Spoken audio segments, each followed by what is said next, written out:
ಇದೀಗ ಕರ್ನಾಟಕ ಪ್ರದೇಶ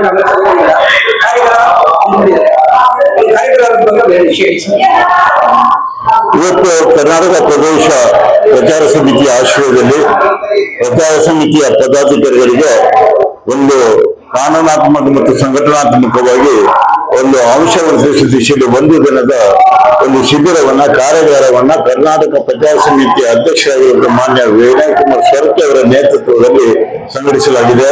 ಬಹಳ ಅತ್ಯುನ್ನತವಾದ ಅಂಶಗಳನ್ನ ಈ ಕಾರ್ಯಕರ್ತರಿಗೆ ಪ್ರಚಾರ ಸಮಿತಿ ಸದಸ್ಯರಿಗೆ ಒಂದು ತರಬೇತಿಯನ್ನು ಕೊಡುವ ಉದ್ದೇಶದಿಂದ ಮತ್ತು ಅವರಿಗೆ ಇದರ ಹೆಚ್ಚಿನ ಜ್ಞಾನವನ್ನ ಅಭಿವೃದ್ಧಿಯನ್ನು ಮಾಡುವ ದಿಶೆಯಲ್ಲಿ ನಾವು ಹಮ್ಮಿಕೊಂಡಿದ್ದೇವೆ.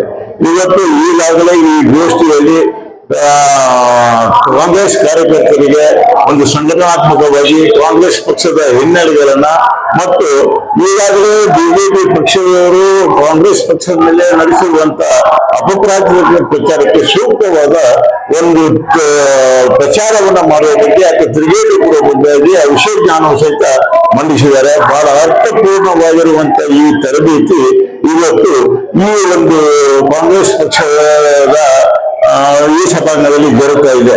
ಇವತ್ತು ಇಡೀ ಕರ್ನಾಟಕದಿಂದ ಎಲ್ಲಾ ಜಿಲ್ಲೆಯ ಪ್ರಚಾರ ಸಮಿತಿ ಪದವಿ ಭಾಗವಹಿಸುವ ಜೊತೆಗೆ ಮುಂದಿನ ದಿನಗಳಲ್ಲಿ ಇಡೀ ಕರ್ನಾಟಕದಲ್ಲಿ ಕಾಂಗ್ರೆಸ್ ಪರ ಪ್ರಚಾರ ಮಾಡುವ ತಂಡ ಕಟ್ಟಲಿಕ್ಕೆ ಇದು ಒಂದು ಸಾಧ್ಯವಾಗ್ತದೆ ಹೇಳುವ ಅಭಿಪ್ರಾಯವನ್ನು ವ್ಯಕ್ತಪಡಿಸ್ತಾ ಇದ್ದೇನೆ.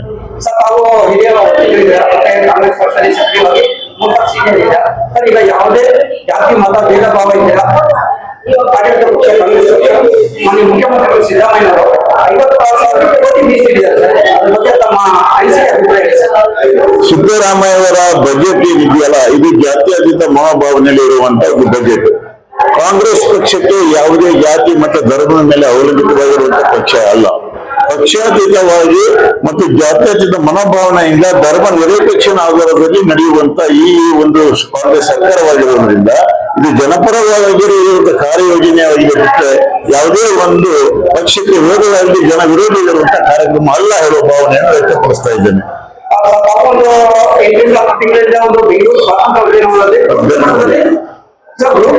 ಪ್ರತಿಭಟನೆ ಹೋರಾಟ ಮಾಡಿದೆ.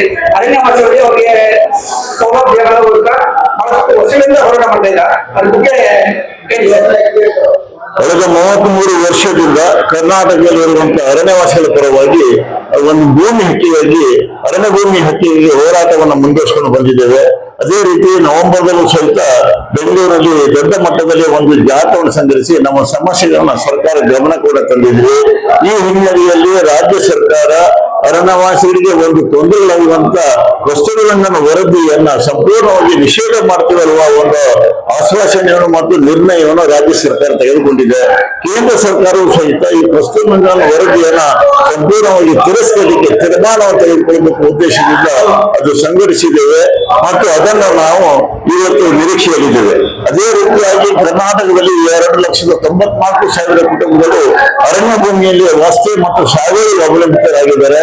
ಈ ಸಾಗುವಳಿ ಮತ್ತು ಅವಲಂಬಿತವಾಗಿರುವ ಜನಗಳ ಕುಟುಂಬಗಳಲ್ಲಿ 2,47,000 ಕುಟುಂಬಗಳ ಅರ್ಜಿಗಳು ತಿರಸ್ಕಾರವಾಗಿದೆ. ಹಾಗಾಗಿ ಇವತ್ತು ನಮ್ಮ ಒತ್ತಡಗಳು ಯಾವ ರೀತಿ ಇದೆ ಅಂದ್ರೆ ಅರಣ್ಯ ಭೂಮಿಯಲ್ಲಿ ವಾಸ್ತವ್ಯ ಮತ್ತು ಸಾಗುವಳಿ ಮಾಡುತ್ತಿರುವಂತ ಈ ಅರಣ್ಯವಾಸಿಗಳಿಗೆ ಭೂಮಿ ಹಕ್ಕನ್ನು ಕಾನೂನುಬದ್ಧವಾಗಿ ಕೊಡಬೇಕೆನ್ನುವ ಹೋರಾಟ ನಿರಂತರವಾಗಿದೆ. ಅದಕ್ಕೆ ಸರ್ಕಾರದ ತಕ್ಕ ಪ್ರತಿಫಲವನ್ನು ಸಹಿತ ಪರಿಹಾರವನ್ನು ಸಹಿತ ನಿರೀಕ್ಷೆಯಲ್ಲಿ ನಾವಿದ್ದೇವೆ. ಸರ್, ಇದೇ ಒಂದು ಸೂಕ್ತ ಸಂದರ್ಭದಲ್ಲಿ ಪ್ರಶ್ನೆ ಕೇಳಿಲ್ಲ ಸರ್. ಅವರು ಹಿರಿಯ ವಕೀಲರಿದ್ದೀರಾ ಮತ್ತೆ ಕಾಂಗ್ರೆಸ್ ಪಕ್ಷದಲ್ಲಿ ಮೂರು ಸೀನಿಯರ್ ಇದೆ ಸರ್. ಒಂದು ನಮ್ಮ ಯುವಕರು ಈ ಒಂದು ರಾಜಕಾರಣಕ್ಕೆ ಬರ್ಬೇಕಂತ ಬಹಳ ಆಸೆ ಆಕಾಂಕ್ಷೆಗಳಿದೆ. ಬಟ್ ಒಂದು ಮಾರ್ಗದರ್ಶನ ಕೊಡ್ತೇವೆ ಸರ್, ಮಾರ್ಗದರ್ಶನ ಕೊಡ್ತೇವೆ. ತಾವು ಹಿರಿಯರು ಅವ್ರಿಗೇನೋ ಸ್ವಲ್ಪ ಮಾರ್ಗದರ್ಶನ ಕೊಟ್ಟು ಇವತ್ತು ಪಾಲಿಟಿಕ್ಸ್ ಬರೋತರ ಮಾಡಿ ಅವರು ಸಮಾಜ ಸೇವೆ ತೋರಿಸ್ಬೋದು. ಅದ್ರ ಬಗ್ಗೆ ಹೇಳಿ ಸರ್. ದಿವಂಗತ ರಾಜೀವ್ ಗಾಂಧಿ ಅವರು 18 ವರ್ಷದ ಯುವಕರಿಗೆ ಮತವನ್ನು ಕೊಡುವ ಒಂದು ಕಾನೂನಾತ್ಮಕವಾಗಿ ಸಂವಿಧಾನವನ್ನು ತಿದ್ದುಪಡಿ ಮಾಡಿ ಜಾರಿಗೆ ತಂದಿರುವುದು ಇದು ಇಂದು ನಮ್ಮ ಭಾರತೀಯ ಯುವಕ ಜನತೆ ಕೊಟ್ಟಿರುವಂತಹ ಬಹಳ ದೊಡ್ಡ ಕೊಡುಗೆಯಾಗಿದೆ. ಆ ಒಂದು ಕೊಡುಗೆಯ ಹಿನ್ನೆಲೆಯಲ್ಲಿ ಇವತ್ತು ಇಡೀ ದೇಶಾದ್ಯಂತ ಯುವಕರಿಗೆ ರಾಜಕೀಯ ಪ್ರಜ್ಞೆ ಮತ್ತು ರಾಜಕೀಯ ಚಟುವಟಿಕೆಯಲ್ಲಿ ಭಾಗವಹಿಸಲಿಕ್ಕೆ ಅವಕಾಶಗಳಾಗಿದೆ. ಹಾಗಾಗಿ ಇವತ್ತು ಯುವಕರು ಸಹಿತ ತಮ್ಮ ಈ ಪಕ್ಷ ಸಿದ್ಧಾಂತದ ಅಡಿಯಲ್ಲಿ ಈ ಒಂದು ರಾಜಕೀಯ ಚಟುವಟಿಕೆಯಲ್ಲಿ ಭಾಗವಹಿಸಲಿಕ್ಕೆ ಪ್ರೇರಣವಾಗಿರುವಂತಹ ಮತದಾನ ಇವತ್ತು ಸೂಕ್ತವಾದ ನಾಯಕತ್ವ ಬೆಳೆಸಲಿಕ್ಕೂ ಅವಕಾಶಗಳಾಗಿದೆ. ಇವತ್ತು ನಾನು ಕೇಳ್ಕೊಳ್ಳುವುದೆಂದರೆ ಇಡೀ ದೇಶ ಜಾತ್ಯತೀತ ಮನೋಭಾವನೆಗಳಿಂದ ಇರಬೇಕಾದ್ರಿಂದ ಯಾವುದೇ ಜಾತಿ ಧರ್ಮದ ಅಡಿಯಲ್ಲಿ ದೇಶವನ್ನು ಕಟ್ಟಲಿಕ್ಕೆ ಸಾಧ್ಯಗಳಿಲ್ಲ. ಧರ್ಮದ ಅಡಿಯಲ್ಲಿ ಪಕ್ಷ ಸಂಘಟನೆ ಮಾಡಲಿಕ್ಕೆ ಸಾಧ್ಯತೆ ಇಲ್ಲ. ಧರ್ಮದ ಅಮಲನ್ನು ಈ ಯುವ ಜನಾಂಗದಲ್ಲಿ ಸೇರಿಸಿ ಇವತ್ತು ಇಡೀ ಒಂದು ದಾರಿದ್ರ್ಯವನ್ನು ಕಲಿಸುವ ಘಟನೆಗಳು ಆಗ್ತಾ ಇರೋದು. ಇದರ ವಿರುದ್ಧ ಇಂದಿನ ಯುವಕರು ಎದ್ದು ನಿಂತು ದೇಶದ ಮೌಲ್ಯವನ್ನ, ಏಕತೆಯನ್ನ ಮತ್ತು ಜಾತ್ಯತೀತ ಮನೋಭಾವನೆಯನ್ನ ಎತ್ತಿ ಹಿಡಿಯಲಿಕ್ಕೆ ಪ್ರಯತ್ನ ಆಗಬೇಕಂತ ಈ ಸಂದರ್ಭ ಹೇಳಿಕೆ ಬಯಸ್ತಾ ಇದ್ದೇನೆ. ಈಗಿನ ಜನರೇಷನ್ ನಮ್ಮ ಯುವಕರು ಯುವತಿಯರು ಹೆಣ್ಮಕ್ಳಾಗಿರ್ಬೋದು ಗಂಡ್ಮಕ್ಳಾಗಿರ್ಬೋದು ಅವ್ರ ವಿದ್ಯಾಭ್ಯಾಸ ಆಗಿದ ತಕ್ಷಣ ಎಲ್ಲೋ ಸಾಫ್ಟ್ವೇರ್ ಕಂಪ್ನಿಗಳಿಗೆ ಹಾರ್ಡ್ವೇರ್ ಕಂಪ್ನಿಗಳಿಗೆ ಹೋಗಿ ಕೆಲಸ ಮಾಡಿ ಅವರು ಲೈಫ್ ಸೆಟಲ್ ಮಾಡ್ಕೊಂತಾರೆ ಸರ್. ಅವರು ಇದರ ಕಾರ್ಯಗಳ ಸಮಯದಲ್ಲಿ ಅವ್ರನ್ನೂ ಒಂದು ಆಹ್ವಾನ ಮಾಡಿ ಅವರು ಒಂದು ಕಾರ್ಯಗಳ ಏನಾದ್ರು ಮಾಡ್ಬೋದೇನೋ ಅಂತ. ಇವತ್ತು ಮುಕ್ತವಾದ ಅವಕಾಶಗಳಿದೆ. ರಾಜಕಾರಣದಲ್ಲಿ ಯುವಕರಿಗೆ ಮುಕ್ತವಾದ ಅವಕಾಶಗಳು ದೊರಕ್ತಾ ಇದೆ. ರಾಜಕೀಯ ಪ್ರಜ್ಞೆಯಿಂದ, ನಿಸ್ವಾರ್ಥ ಸಾಮಾಜಿಕ ಭಾವನೆಯಿಂದ, ಸಾಮಾಜಿಕ ಸೇವೆ ಮನೋಭಾವತೆಯಲ್ಲಿ ಇವತ್ತು ರಾಜಕೀಯ ಪ್ರವೇಶ ಮಾಡಿ ಪ್ರಯೋಜನ ಮಾಡುವ ದಿಶೆಯಲ್ಲಿ ಕಾರ್ಯಪ್ರವೃತ್ತರಾಗಬೇಕು. ಇವತ್ತು ಈ ಒಂದು ಹಿನ್ನೆಲೆಯಲ್ಲಿ ನಾವು ಕೇಳ್ಕೊಳ್ಳುವುದೇನಂತ ಹೇಳಿದ್ರೆ, ಈ ಒಂದು ಯುವಕ ಮತ್ತು ಯುವತಿಯರಿಗೆ ವಿಶೇಷವಾಗಿ ರಾಜಕೀಯದಲ್ಲಿ ಭಾಗವಹಿಸಿ ಆಸಕ್ತಿಯನ್ನು ವಹಿಸಿ ಇಡೀ ದೇಶದ ರಾಜಕೀಯ ಚಿತ್ರವನ್ನು ಬದಲಿಸಲಿಕ್ಕೆ ಒಂದು ಅವಕಾಶವಾಗುವುದರಿಂದ ಅವರು ಸಕ್ರಿಯವಾಗಿ ಭಾಗವಹಿಸಬೇಕು ಅಂತ ಹೇಳಿ ನಾನು ಕೇಳ್ಕೊಳ್ತಾ ಇದ್ದೀನಿ. ಸರ್, ಇದು ಮತ್ತೊಮ್ಮೆ ಅದೇ ರಿಪಿಟೇಷನ್ ಪ್ರಶ್ನೆ ಅಂತ ಕೇಳ್ತಾರೆ ಸರ್. ಅವರು ಸ್ವಾತಂತ್ರ್ಯ ಉದ್ಯಾನವನದಲ್ಲಿ ಬೃಹತ್ ಪ್ರತಿಭಟನೆ ಮಾಡಿದ್ರೆ ಸಾವಿರಾರು ಗಟ್ಟಲೆ ಜನ ಫ್ರೀಡಮ್ ಪಾರ್ಕ್ ತುಂಬಾ ಹೆಚ್ಚು ಜನ ಇರಲಿಲ್ಲ.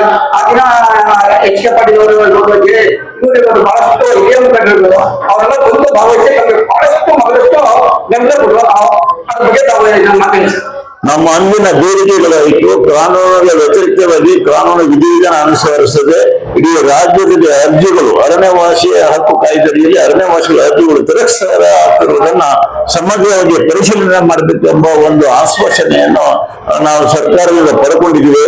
ಈ ಹಿನ್ನೆಲೆಯಲ್ಲಿ ಕಾನೂನು ಸಚಿವರು ಮತ್ತು ಸಮಾಜ ಕಲ್ಯಾಣ ಇಲಾಖೆ ಸಚಿವರಾದ ಮಾದೇವಪ್ಪ ಅವರು ಸೂಕ್ತವಾದ ಒಂದು ಕಾನೂನಾತ್ಮಕ ಅಂಶಗಳನ್ನ ಶಿಫಾರಸನ್ನು ಪಡ್ಕೊಳ್ಳಿಕ್ಕೆ ಆ ದಿಶೆಯಲ್ಲಿ ಒಂದು ಚಿಂತನೆಗೆ ಒಂದು ನಿರ್ಣಯಕ್ಕಾಗಿ ಕ್ರಮವನ್ನು ಜರುಗಿಸಿದ್ದಾರೆ.